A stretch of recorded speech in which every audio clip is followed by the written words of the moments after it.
I've been thinking about this idea for a while, but I also wanted to try out a new stitch.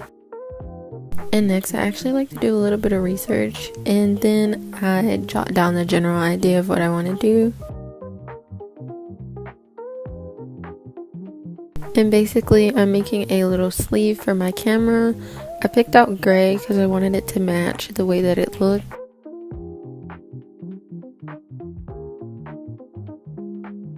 And with stitch pattern books like this, they normally tell you how to work them like in a flat square, but I wanted to work in round, so it would basically like create a little opening for the camera. And all the time when I'm making new projects, new patterns and stuff that's freestyle, it always includes frogging and just reevaluating what you're doing wrong. So that's another reason why I really like to write everything down, just so I can adjust where I need to if I ever want to tweak the pattern in the future. And like I said, I've never done this stitch before, so like some clips I'm kind of just like going back to the book, a little bit confused. But when I got the hang of it, it was actually really easy, and it's a woven stitch if any of you guys want to try it out and use it for your projects.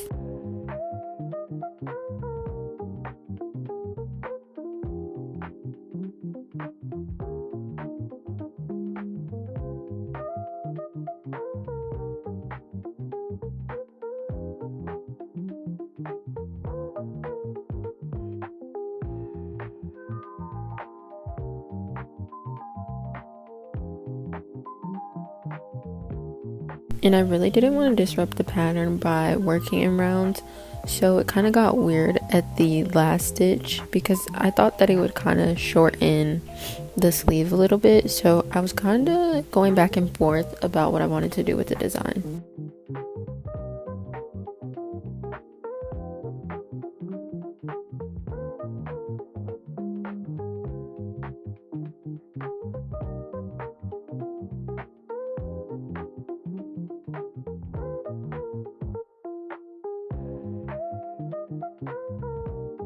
Since I realized it would be a little bit short and I was kind of confused if I was even doing the pattern right, I started over.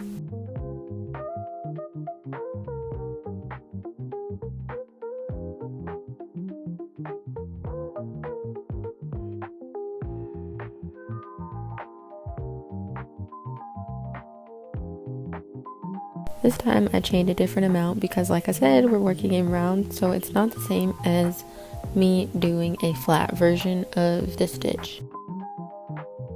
And at my first attempt, I didn't mark my first stitch, which was kind of bad on my part because I realized that I really couldn't see what was going on and what stitch I wanted to go into next.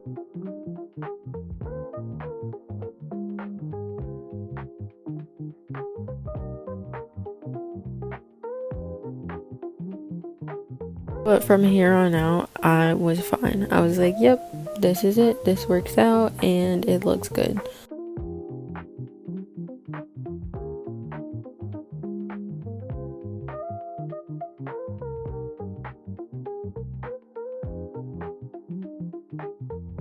Because it was doing the thing. Like, that looks like a perfect round right there.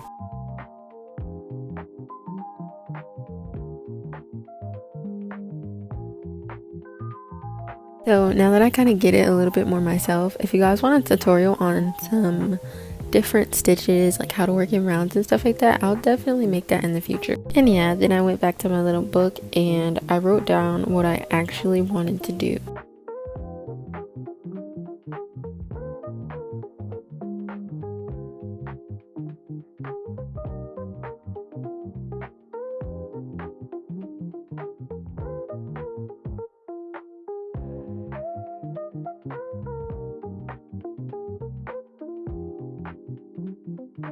And after I got the stitch together, I just had to repeat that the whole way up, so it was very easy to work on this. And testing things out is one of my favorite parts of crocheting because it's the way that I make a lot of my products.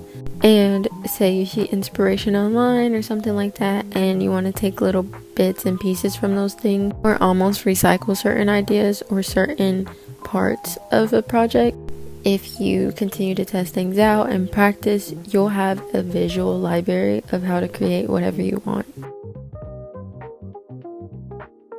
Anyways, back to my little project. I realized that, like, oh my goodness, I feel like I crochet so tight sometimes, but since this project had chains in between the stitches, I feel like maybe I could have chained and kept it a little bit looser, because I found myself literally sticking my nail through the stitches so I could see where I was putting the hook into.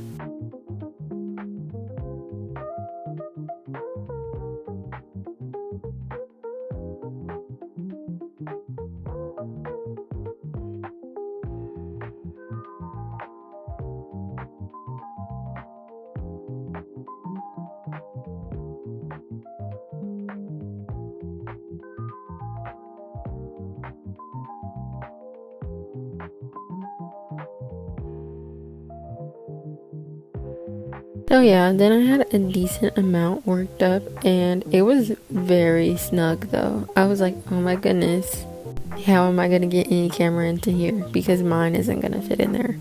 I'm joking, but I really didn't know what I wanted to do after that, because since it was so like snug, I was thinking that it wouldn't actually fit the camera. So I had one or two options. Either I could frog this again, or I could wet block it and kind of stretch out the yarn a little bit. But also, you kind of wouldn't run into this problem with other types of yarn. Like, I feel like acrylic is a little bit more sturdy. So if I made this with cotton or anything else, I feel like it would have just glided right on. But honestly, once I realized that it was fitting the camera, I didn't really care that it was so tight, because it wasn't really disrupting anything.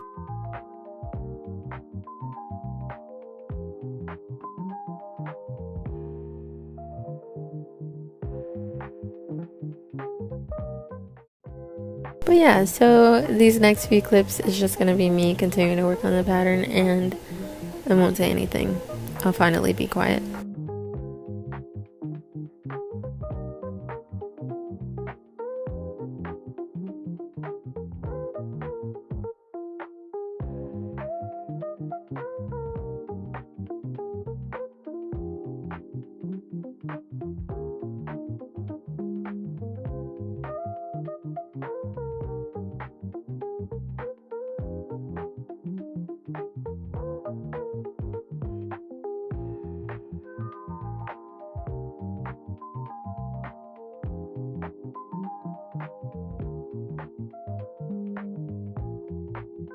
That didn't last very long, but basically I just wanted to show you guys like the wrong side versus the right side, and you can visually see the difference in how the stitch looks. This is the right side, by the way. But since I thought that both sides genuinely looked so beautiful, I didn't really know if I wanted to leave it inside out or turn it the other way. And for a little comparison, this is how much I have left to go. I just like to eyeball stuff, like, well, since I am planning on selling these, I do definitely like to write down what I'm doing. But I kind of just count the stitches like after, and that's what I'm doing now. Because in the back of my mind, when I started, I was like, yeah, I'm gonna keep it in mind what row I'm on. And then literally like 2 rounds or rows, whatever you want to call it at this point, later I literally forgot. And then for the last little part, I just added a single crochet border, because I thought that would just clean up the edge a little bit. But honestly, I don't even think I needed to do that, because the stitch, I don't know, this is my favorite stitch now. Like, I don't care.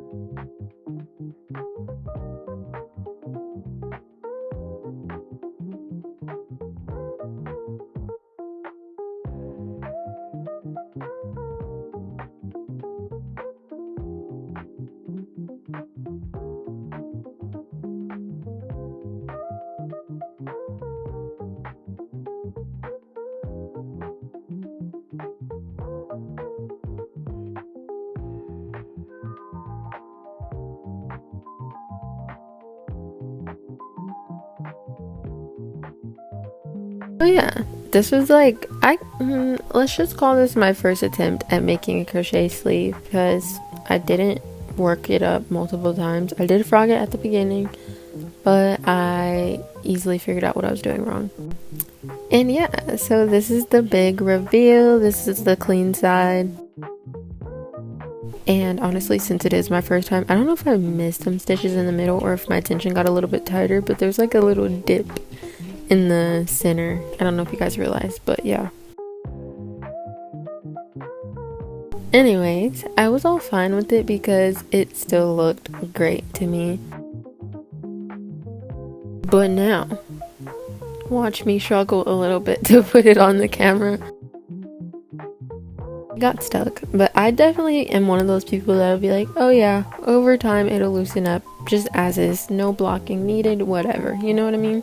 So I was actually loving the snugness. That means that it won't fall off, it won't be on the ground, you won't lose it. But a lot of times, since I make a lot of products for myself and then I end up listing them on my shop, I also have to think about my customer base, you know?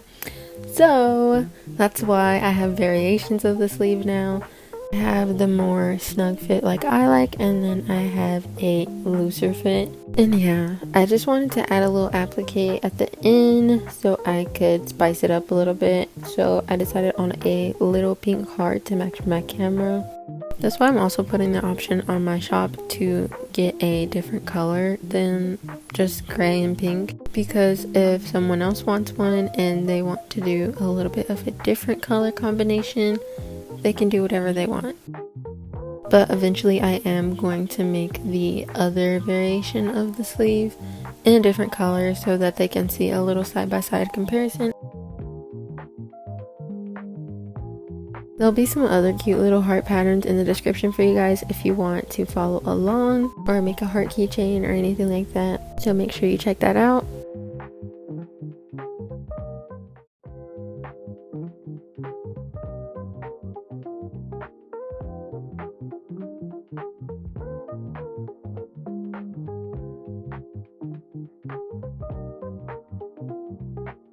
I have the version for the little ones and the bigger hearts.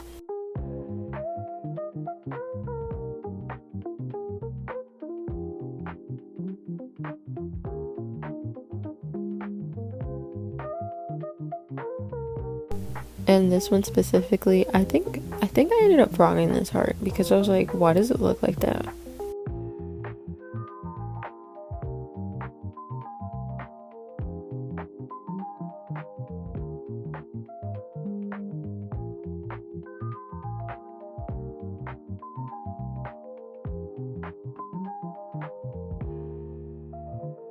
And then I was also very conflicted with which way I wanted to put the heart, like either up and like vertical or horizontal.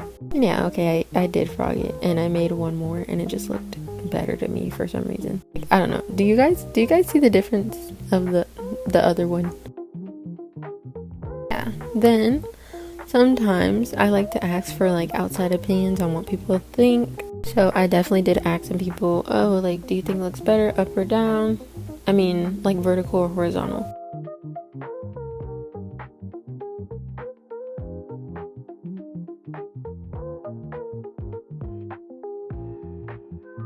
And sometimes when I really do not feel like sewing, I just use my hot glue gun and it just looks the same, maybe even better, and it saves you time. Some people either don't know how to sew, if I was to make this like a written pattern, or it just kind of looks a little bit funny. But there are some things that I make that I actually prefer to sew it on just so I can ensure that it's a little bit more secure. But with the hot glue, it kind of just puts it on really fast. You don't have to worry about it. And especially if it's a product for myself, I don't mind if it wears down over time because I know I can make it again.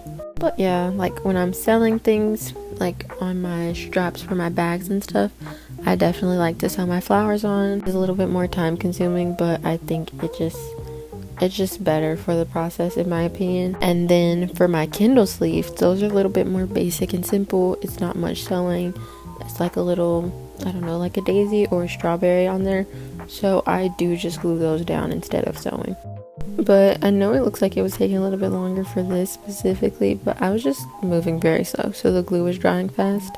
But another downside to sewing is that, like, when you have tighter projects like this, you would have to either work and turn the project inside out or something like that, or struggle to take your needle back and forth in the inside. Anyways, yeah, here's how the case turned out. I actually love it. Like, I just love this stitch, and I like how simple it looks and how matchy it looks with my camera. And then I always like to have a little bit of a reevaluation period after I finish something that I've made the first time, because you always want to notice what you could be doing better and how you can improve it for the next time. But anyways, I hope you guys enjoyed today's video, and I'll catch you in the next one.